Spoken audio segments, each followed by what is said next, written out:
This program is a presentation of UCTV for educational and non-commercial use only.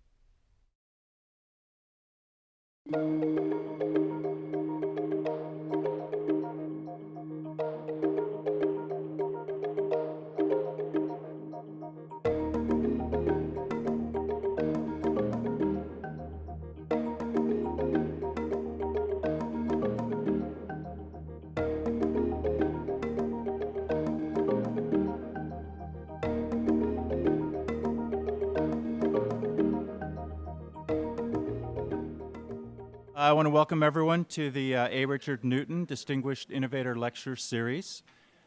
Tonight we have a very distinguished guest. Keval Desai is partner at InterWest. He focuses on investments in internet and mobile startups. His over 20-year history in Silicon Valley includes holding roles at Google, Digg, McKinsey, Global Village Communication, and Tandem Computers. His prior investment experience includes Onset Ventures and Morgan Stanley Venture Partners. We are happy to have him as part of the UC family. He received his master's in computer science from UC Santa Barbara, and we're extremely happy that he received his MBA from UC Berkeley.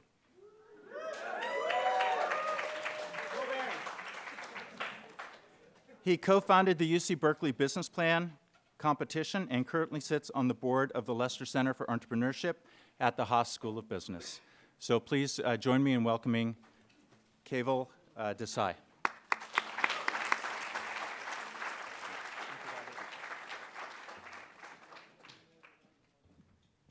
Thank you, Robert. Good evening, guys. It's great to be here. I can literally say that I've been in your shoes, sitting in these chairs. As a student at the business school, it's been a privilege to come back to the campus. I've been here a couple of times talking about a topic not too dissimilar to what I'm going to share with you guys today.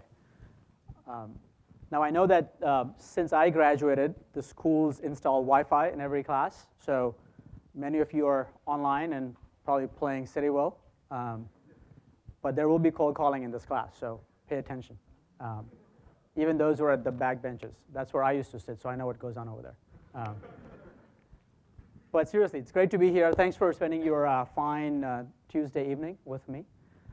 What I thought I would do is talk about a topic that doesn't really get talked about a whole lot in schools or in private sector, which is product management and product development. And if you're thinking about starting a company, in particular in Silicon Valley, which is sort of my experience, I'll talk about what I know and where I learned it. You have to know the biases of the speaker before you give credence to anything he or she says. But if you're going to start a company in Silicon Valley, which I think many of you will end up doing or probably are doing right now, this concept of how do you take an idea from inception to its first product launch, the first customer, to the next customer, and then hopefully to revenue and to profitability, and then eventually to bigger success. That first phase of product development, I think, is one of the most crucial phases of a company, and I think that's a phase where most people get it wrong. And I've been fortunate to go through many, many failures and some successes in that phase where you take an idea, again, from conception to reality. And I want to share some of those stories with you guys in the hope that perhaps those lessons might be useful to you as you go on to your future success. So as I share that, let's make it an interactive session. I'm going to, again, tell some stories.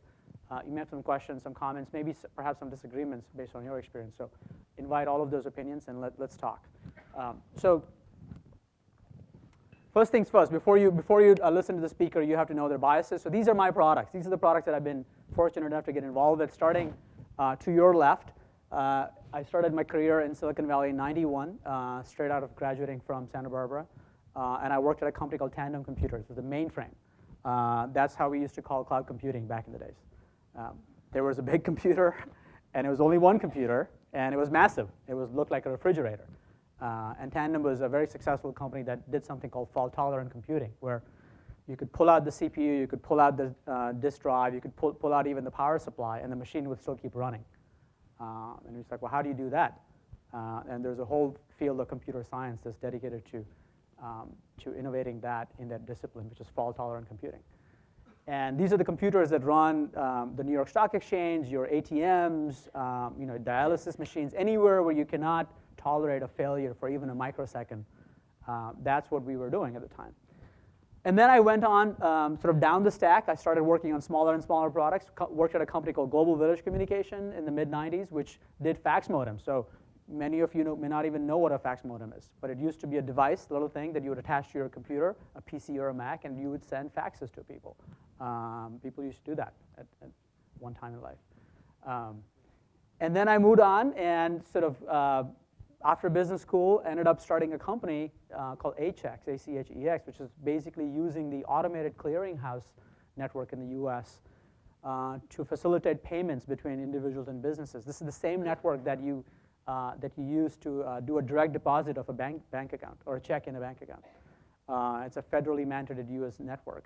And we used it to facilitate payments to online companies that are like Walmart and Kmart that were just coming online in the late 90s. So I learned a lot about how do you facilitate internet payments in the very sort of early days of the online e-commerce market. And then I moved on and spent 7 years at Google, which was a laboratory for learning a variety of things. How do you hire the best people? How do you motivate them? How do you launch products at global scale? How do you focus on the end user? How do you do innovation on a variety of fields in parallel? And I'll talk about a few of those stories. And then finally, just last year, I spent a year at a company called Digg, which is a social news site, which is sort of the pioneer in this, what people call the Web 2.0 era, which is taking the community aspect of real, everyday life and pulling that on the internet to curate information and provide people with a digest of news that might be of relevance to them. And then earlier this year, I joined a venture capital firm where I get to invest in some of these entrepreneurs and ideas that are forming the future of the online commerce. So anyway, that's my bias. So everything I know is within Silicon Valley, which is a good news and bad news story. Keep that in mind, and if you come from an area of the world outside of that, your experiences and your insights might be different, and that's good. And I welcome your input in those areas. And by the way, this is my latest product. This is a 2-year-old product that is. I still haven't figured out how it actually works or what influence I can have, but I'm learning every day. So let's do a quiz. Before we get into product management, product development, let's sort of step back and talk about the context, the current context that all of us are living in. Okay, so this is sort of like the Jeopardy-style quiz. These are answers, and we got to come up with the right questions. Okay, let's start with the outermost concentric circle. So the number 7 billion. Anybody know what that is? How many people are living on Earth? Thank you. How many people are living in the world? So I think there was a stat published by the UN last month that said in October, this month, there will be 7 billion people on the planet. Okay, so that's the thank you. That's the number total addressable market, if you will, for anything that you are doing as of today. 7 billion people. Okay, what is 2 billion? The next circle. Anyone in the back, right here? People with internet. Great. So 2 billion people have access to internet on a daily basis, whether it's through a fixed internet, DSL or cable modem, or a smartphone that allows you access to the mobile data network.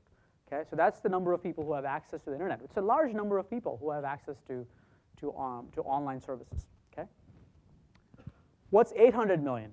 Anyone? The back. Yes. How many people have cell phones? Good guess. That actually might be, actually the number of people with cell phones is even bigger than that if you include the feature phones, sort of the text phones. No, 800 million is actually less than the number of cell phones in the world, but it's a very important number. Number of Facebook users. That's right. There are 800 million people in the world who have a Facebook account.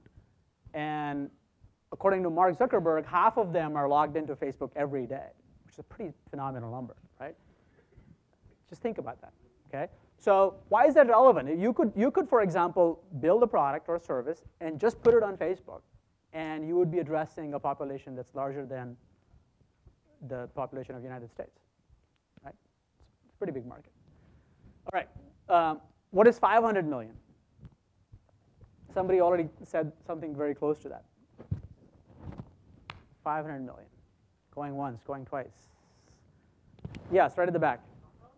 Smartphones, very good. So 500 million is actually the number of smartphones shipped every year. Actually, this was the number for this year, projected for this year, 2011. This includes everything from iPhones to Android phones to BlackBerries, anything that has access to the internet and can run a browser effectively, right? That's what a smartphone would be at its simplest definition. So what does that mean? That means that you don't have to be in front of your computer to access the internet. I mean, all of you guys have a smartphone in your pocket, most of you do, and so that's a pretty big market as well. And then 300 million, we already talked about, it's the population of the US, okay? So the point of this slide is that we live in a very, very special time where there is tremendous opportunity ahead of us, no matter how you size it. Even if you think that Facebook is very, very successful, and it is, 800 million people, it's still only about 10% of the world's population. Right? So you could start a social network today, and you still have the opportunity to go and get the other 90%. Right? That's a pretty big opportunity. Very few companies in the world actually get 90% market share, and if you do, the government wants to call you. So that's a huge opportunity, and I think that's a fundamental point to remember as you think about what you want to do next coming out of college. In every area, there is effectively unbounded opportunity, right? Nothing is saturated. Okay. Now, the other good news here is that this internet, so 20 years ago, 1994, 95 is when Netscape went public, sort of the modern browser. So about 16, 17 years since that time, right? And Google went public in 2004. So you think about just 7 years ago, Google was a pretty interesting, relevant, and important company in our lives. And most people thought, wow, there would not be another Google in our lifetime. And then Facebook comes along, and then Facebook is pretty big and successful. But the more interesting thing is that all of the stuff that was done, so when Netscape came along and the browser became sort of a way of daily life for us, every business, whether it was small business, large business, every individual started thinking about, how do I get my services to the internet? How do I start offering my products to people all over the world using this new medium called the World Wide Web? And so businesses went around retooling themselves for the internet, right? I mean, so there's this big explosion in opportunity, wealth creation, just a new way of doing things. Well, the good news is that all of those things, all of those businesses are now getting rebuilt again. And why are they getting rebuilt? Because two big things have happened. One is that real names have started coming online, right? All of us were on the internet 5 years ago, 10 years ago, but we were not using our real names online. So if we bought something, if we commented an article, it was mostly through an anonymous identity that we had, or we had no identity, right? You use Google, nobody knows who you are. But that's not the case anymore. We do things online with our real names, just like we do things in the physical world with our real names. You go and buy things at a store, give your credit card, people know who you are.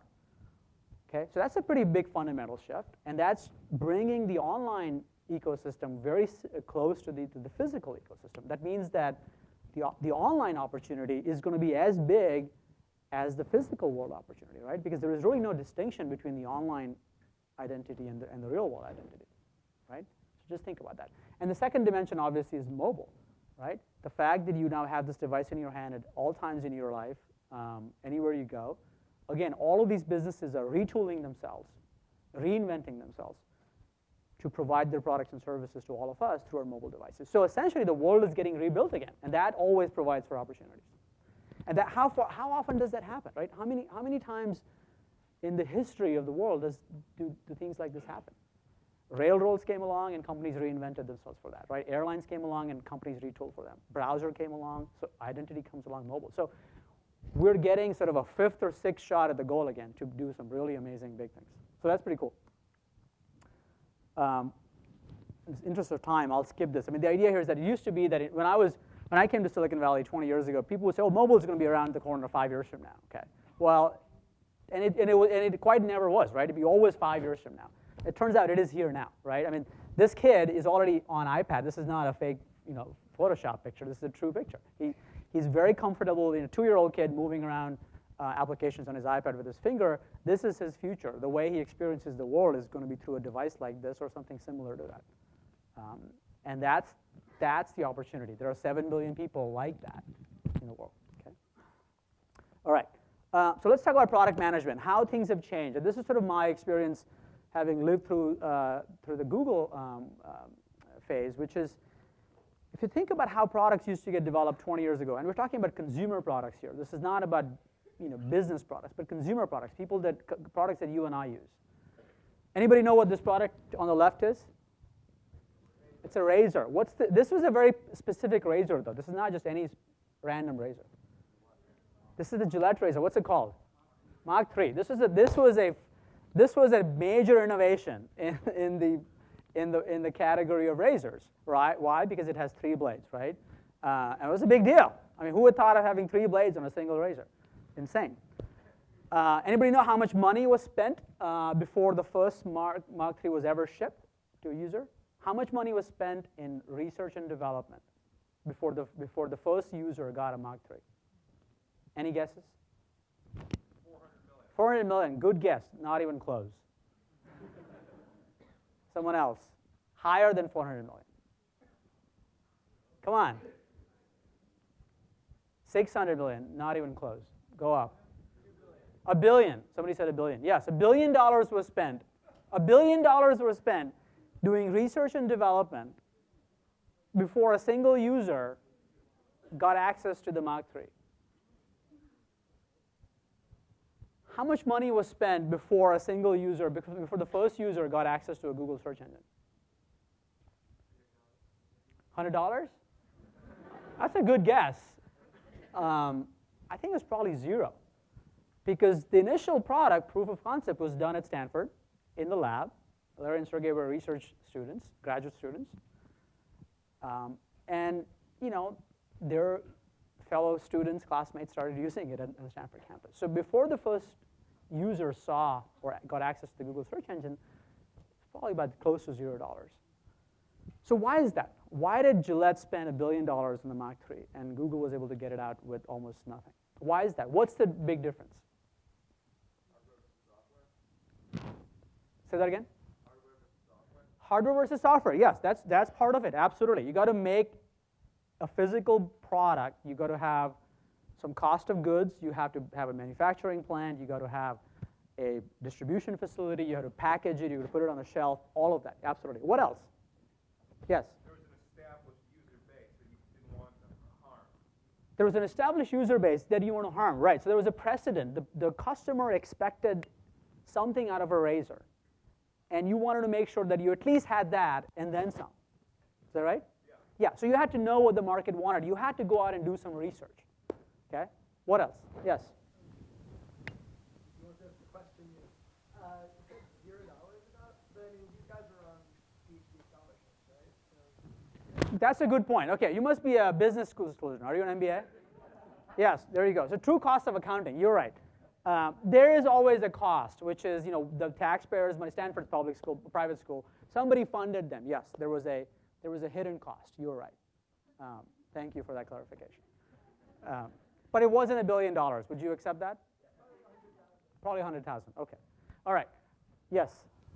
Launching the Mach 3 involved some cost. Launching Google didn't involve any cost, so there was no necessity to invest in research and development for Google. There was nothing to lose investing in doing it anyway. Yeah, so similar to sort of the hardware-software difference and the fact there was a prior precedent, you're right, that there wasn't the cost of launching Google, or the cost of failure, if you will, was effectively 0. If you launched Google search engine, people didn't like it, so what? You could go back to the drawing boards and do it again. A razor blade didn't work, could have some problems, right? There's a cost. The cost of failure is a little bit higher. So I think all of these things are right. You guys are onto something, which is that if you think about how internet products get shipped, it's very different than how traditional consumer products get shipped. And there are 2 or 3 fundamental reasons for that. One is that the cost of failure is very, very low for a consumer internet product, right? You go to Amazon, you try to buy something, it doesn't work, okay? Come back and try it again. You get frustrated, you don't have time, but other than that, you're not losing much. You go to Google, you type in the keywords, you don't get the right search results. okay, you get frustrated, but the cost of failure is not that high. Second thing, you talked about physical versus soft goods. The entire distribution channel is gone, right? Or it's there, but it's in a very different format. You don't have a physical distribution channel. You do not have to ship things, manufacture things, ship things, put them on shelves. Marketing still exists as a cost, but it's done in a very different way. So the physical distribution channel is gone, replaced by a virtual channel. And I think the biggest difference, in my view, is that the way you do market research, you talked about the fact that there was a precedent with the razor. That's right. You had to go and ask people what they expected in a razor. What would be a better razor? You had to go and talk to people. How'd you talk to people? You go and meet them. You go to China. You go to Brazil. Everybody uses a razor, right? You have to go and meet these people. You do surveys. You get all the data back. Then you create statistical regression tables. You look at, well, if we had two different products with 2 blades or 3 blades at certain price points, how would the users react? So all of that takes time, tremendous amount of time and money. Well, how does Google do market research?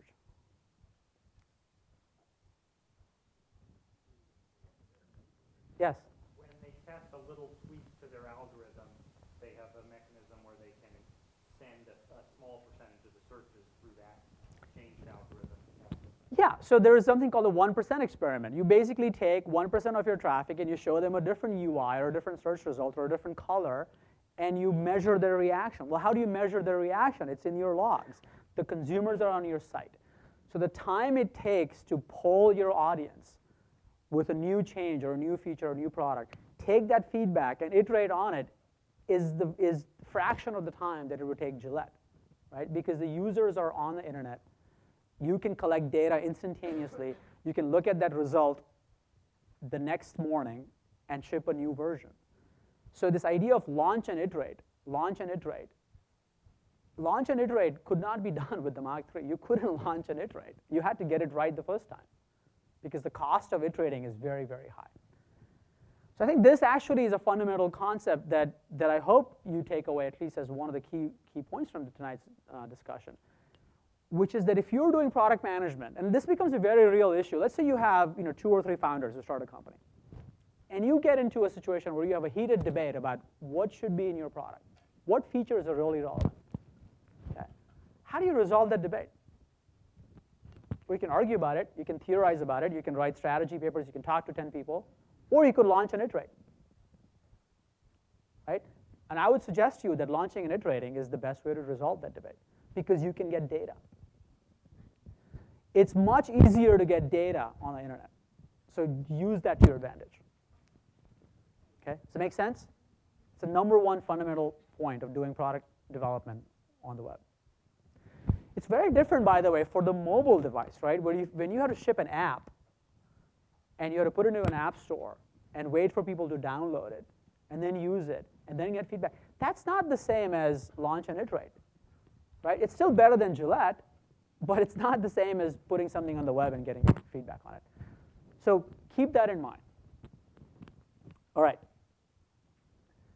The second thing that becomes a hot topic of discussion is, what do you do about competition? You're entering a market. You have a pretty strong thesis about what the users want. You think a 3-blade razor is going to be better than a single-blade one, but somebody else has got the same idea and they're doing it as well, or you think they're about to do it. So how do you react to that? What do you do about the competitive response?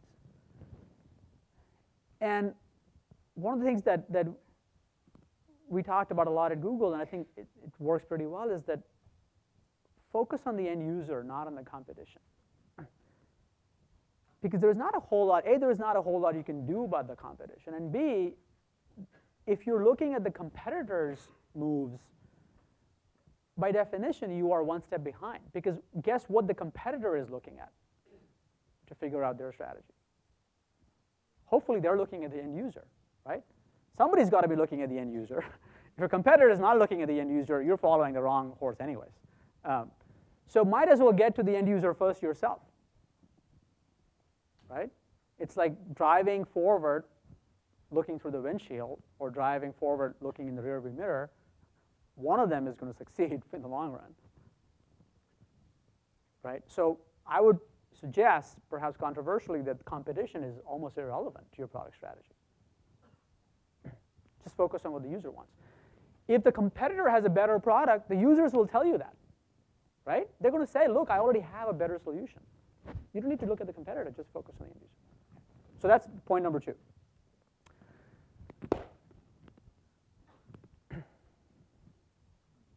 I don't know what stories you were told when you were growing up,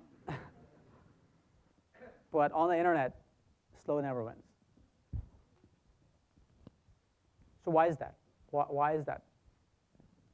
I don't know if you remember, but if any of you who were around in 1999, 2000, if you had used the Google search engine, the number one thing you saw was that it was fast. I mean, it wasn't the most comprehensive search engine. It was reasonably accurate, but the number one thing was that it was really, really fast. You entered a keyword and the results came back right away. It was super fast. And if you think about sort of the Google product strategy, whether it's Chrome or even the Android devices, I mean, the one fundamental attribute of all Google products is that they're very, very fast. The response time is super fast. And in fact, if you have friends and colleagues who work at Google or have worked at Google, they'll tell you that within the company, that was a fundamental pillar of product strategy.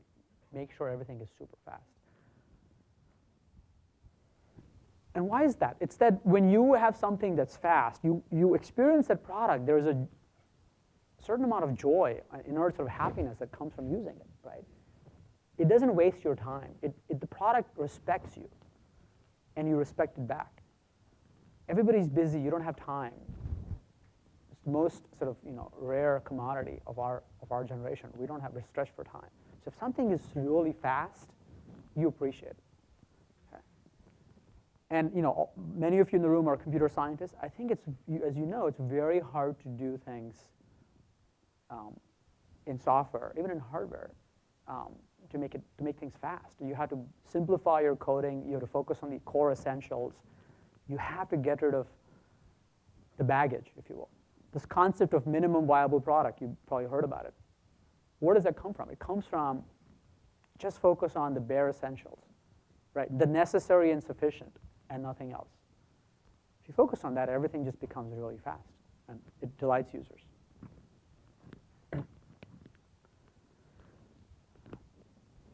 Localization from day one. L10N stands for localization, right? I think most of you know that. So why is that? Again, the internet, the distribution channel is global from day one. You put something on the website, you have no control over who's using that service at that point. Anybody from any country could come and use your site. Well, why not offer that service from day one in their local language, in their local currency units? Because the entire market, the entire world is your market. So think about when you, as software engineers, product managers, think about localization from day one. In fact, most of your early growth in every company that I've been involved with, if you look at the growth of users, it's usually from outside the US, because people outside the US, we talked about, there are 2 billion people on the internet worldwide. Well, almost everybody in the US has access to internet, right? But outside the world, that's not the case. So as people come online for the first time, guess what do? They try and explore. They go out and try out these new services. They go try out a new search engine, a new email product, a new maps product, a new commerce site, a new news site. Well, you want to grab them. You want to grab them on day one and convert them into your loyal users, right? They have no preconceived notions about any of these products. They've never seen them before, right? Your competition has no advantage over you when somebody's coming online on day one, right? So wouldn't it be a great opportunity to offer users from Indonesia and Brazil and parts of Africa who've never been online before, and the first thing they do is they use your product. That's a great experience if you wow them.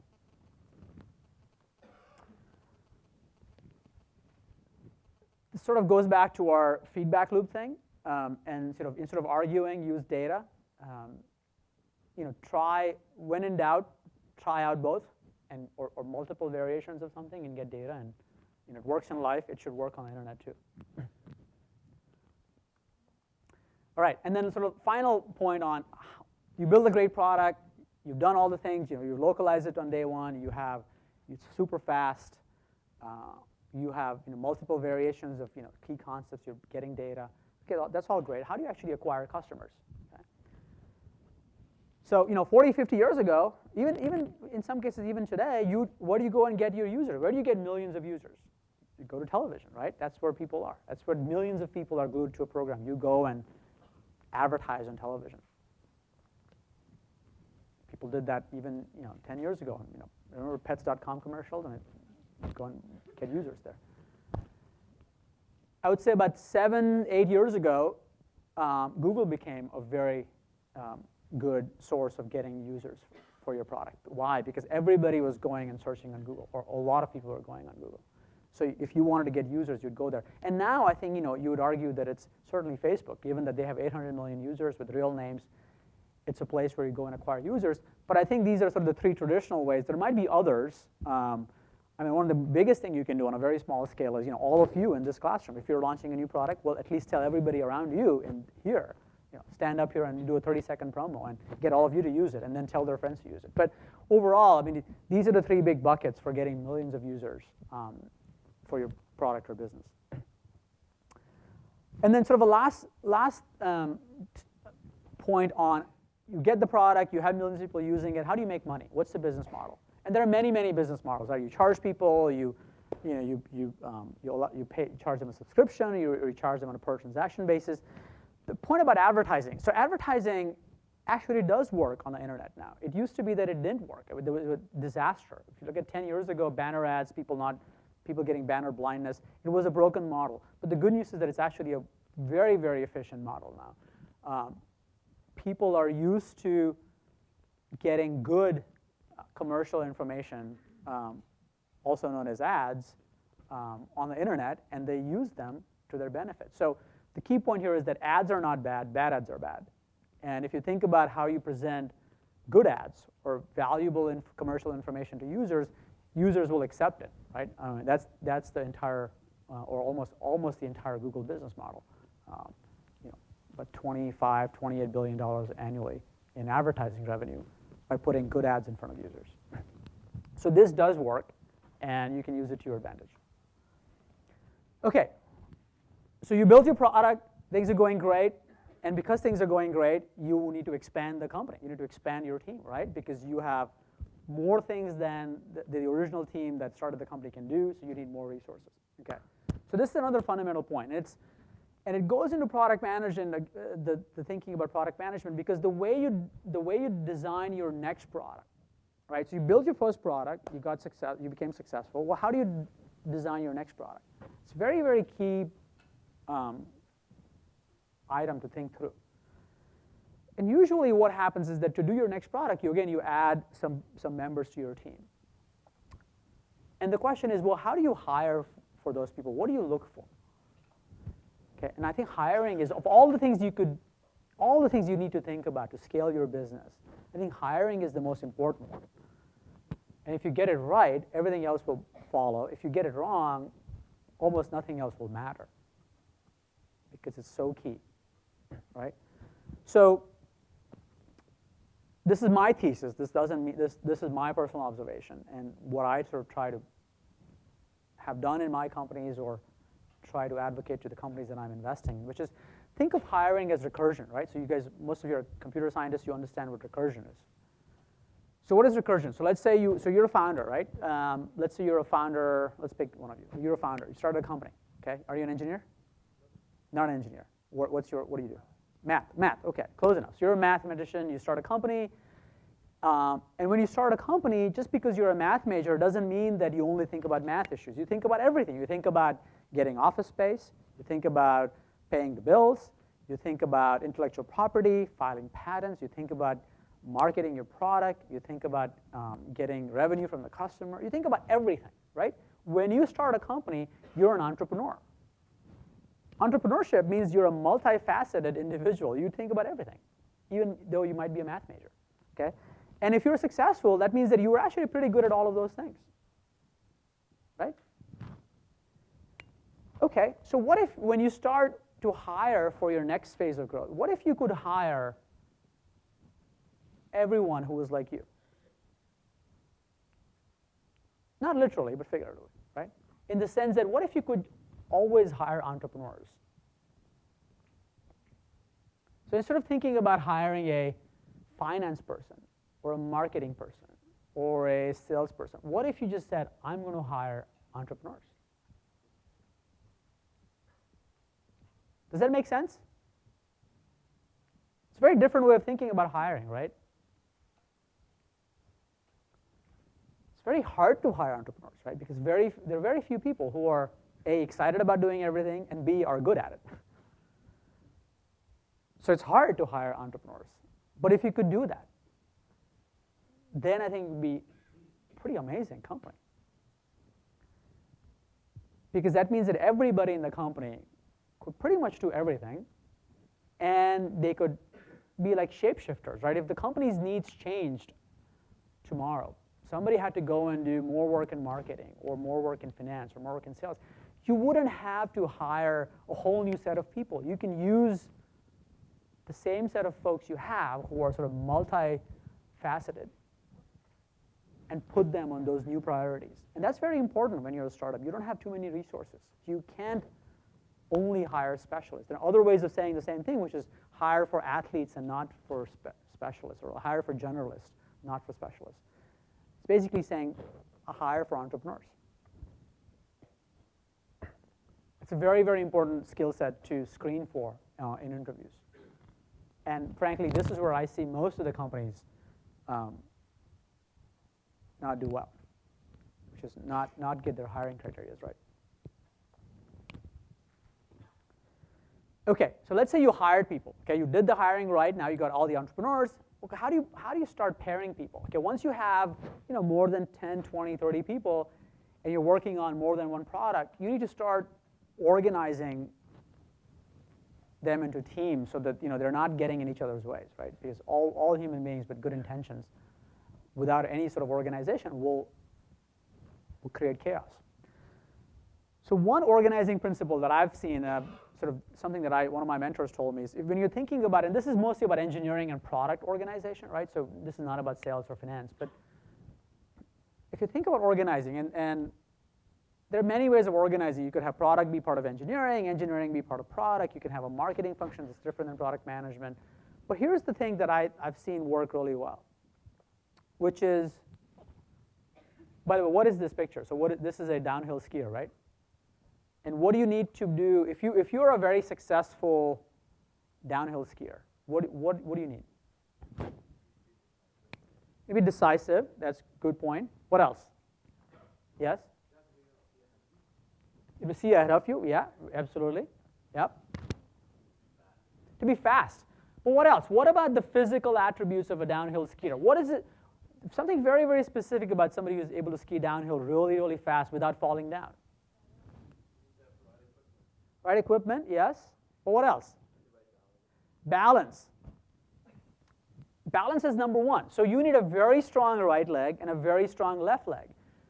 Balance is key when you're going down fast, downhill. Okay? And this is, again, this is in the context of Silicon Valley, in the context of technology companies. But in technology companies, the best ones get the balance of product and engineering right. Almost always. Okay? And they create this partnership between the engineering leader and the product leader. And they're the sort of the symbiotic nucleus of the organization at all levels. And if you can create this partnership, this pairing, great things come out of it. Okay? So what this says is it's a two-person team at least. It's not a one-person team, right? So there's not a single decision maker. This is interesting, right? It's not a dictatorial model. It's not that the engineering person decides all the time or the product person decides all the time. It is that there is a pairing, and they balance each other. And sometimes, depending on the topic at hand, one or the other could decide. That's fine. But for the most part, it's a pairing, and it's like a marriage. It's a partnership. And both people have to understand that. If you get that right, again, great things come out of it. Okay. All right. Finally, I know you guys have a class at 6, so I'll try to be brief here.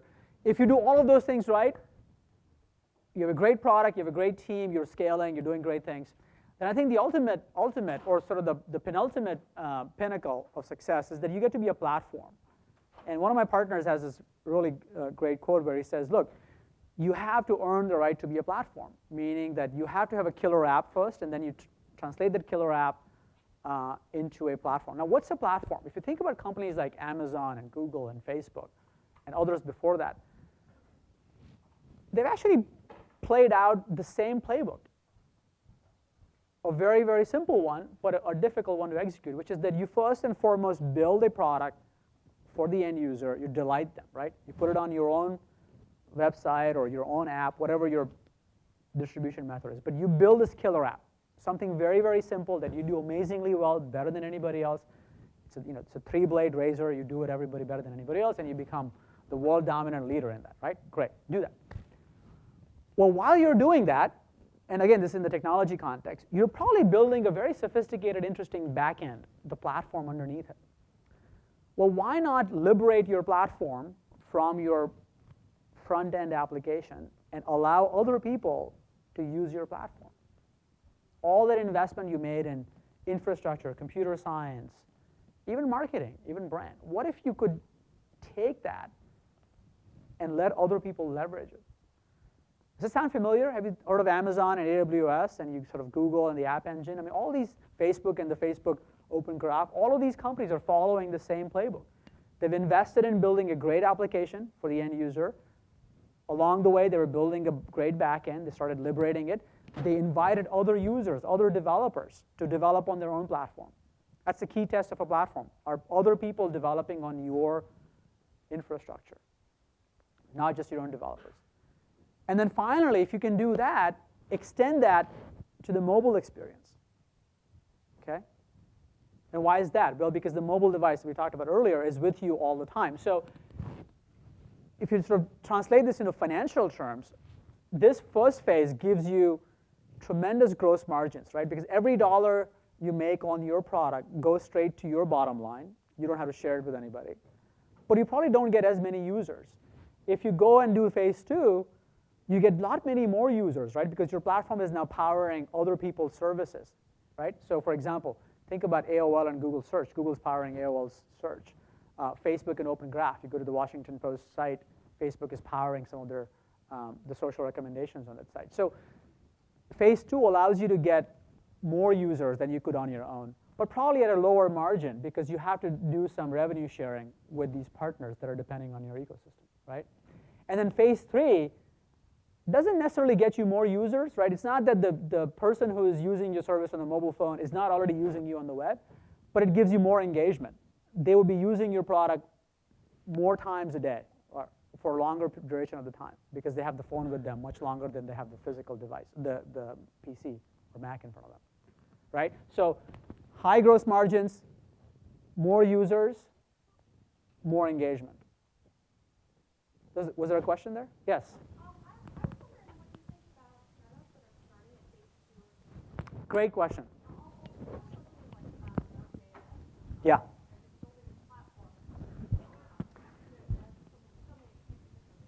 Yeah. It's a great question. Yeah, so the question is, what do we think about startups that are starting directly at phase 2 or phase 3? They're building a platform first without necessarily going through phase 1. And I think that, so my answer is that I think that even in that case, you will see them, the more successful platform companies, always do a showcase application first. They build an application to showcase the potential capabilities of their platform. And if they don't do that, then I think they're at the mercy of other people's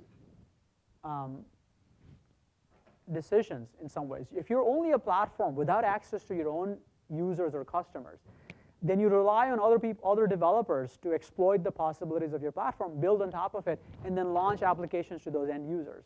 So I think you're almost always at a disadvantage because A, you don't get direct feedback from your users. You don't know, you will not be the first one to find out the deficiencies in your platform.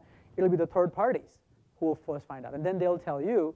And then 2, again, you are dependent on other people using or exploiting your platform to its full potential.